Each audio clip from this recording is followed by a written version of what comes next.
आज आप लोगों के लिए बना रहे हैं आप ही की रिक्वेस्ट पर तवा मटन।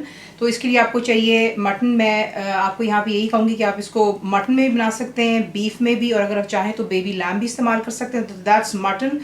यहाँ पर मीट है मेरे पास। बीच में जो मसाले जाएंगे सिंपली आपको चाहिए इसके लिए सबसे पहले प्याज यानी कि अनियंस फाइनली आप इसको चॉप कर लेते हैं, यानी कि छोटा जैसा ऑमलेट के लिए उसका इसको काट लीजिएगा। टमाटर यानी कि टमाटोज जा रहे हैं, इसे भी मैंने इसी से चॉप कर लिया है। जिंजर एंड गार्लिक पेस्ट यानी कि अदरक लहसुन का पेस्ट जा रहा है। हरी मिर्चें जा रही हैं, दैट्स बुलेट ग्रीन चिलीज़। यहाँ पर आप देख लें ये कोरिएंडर सीड्स है, यानी कि धनिए के साबुत धनिया जो होता है उसे आपने फ्राइंग पैन में डालना है साबुत को, और उसे ड्राई रोस्ट कर लें। जब वो सुनहरा रंग हो जाए गोल्डन तो उसे आप यूँ दरदरा सा पीस लेते हैं। तो that's coriander seeds crushed and dry roasted. गरम मसाला पाउडर बीच में जा रहा है। नमक लाल मिर्चें यानी कि रेड चिली पाउडर, सॉल्ट यानी कि नमक, और बीच में जाएगा फ्रेश जिंजर जूलियन काट लीजिएगा। एंड में इसमें डालेंगे हरा धनिया और इसको तेल में पका रहे हैं हम। यहाँ पर आज आपको दिखाते हैं इसको बनाना। पहला काम जो है वो हमने मटन की तैयारी करनी। तो मैंने गोश्त जो है एक यहाँ पर हांडी में डाल ली हुई है, उसमें आप डालेंगे प्याज।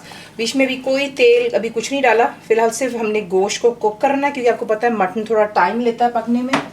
बीच में जाएंगे जो टमाटोज हैं हमारे, जिंजर एंड गार्लिक पेस्ट, लाल मिर्चें और नमक।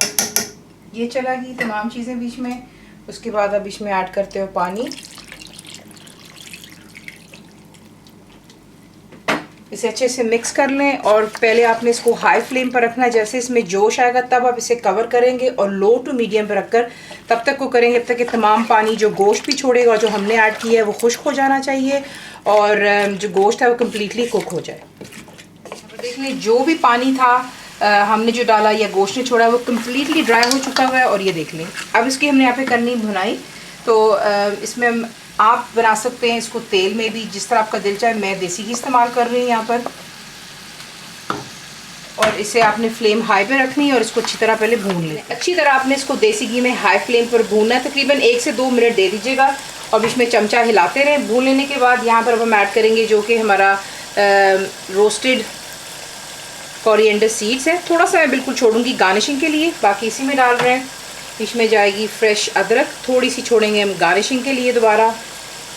गरम मसाला जा रहा है और हरी मिर्चें डालेंगे और थोड़ी सी छोड़ेंगे गार्निशिंग के लिए। इसको मिक्स कर लें अच्छे से और फिर आपको दिखाते हैं। थोड़ा सा हरा धनिया डालेंगे, ज़्यादा नहीं, बिल्कुल थोड़ा सा, ज़रा वो कलर अच्छा लगता है, इसमें खूबसूरत दिखता है। इसको मिक्स कर लेते हैं और आपको दिखाते हैं इसको डिश आउट किस तरह करना। सादी आप इसको हांडी में बनाते हैं और इसको सर्व करने की टिप कुछ आपको यूँ दूंगी। जिस तरीके से हम एक सिजलर इस्तेमाल करते हैं उस तरीके से आप तवे को गर्म करें और उस पर थोड़ा सा घी या तेल जिसमें भी आप इसको बना रहे हैं डालें ताकि गोश्त नीचे चिपकता नहीं है। और ऊपर गरम गरम गोश्त डालकर बाकी की तमाम एक्स्ट्रा चीज़ें, अदरक, हरी मिर्चें और धनिया डाल करके आप इसको सर्व करते हैं। गर्मा गर्म नान के साथ बनाइएगा।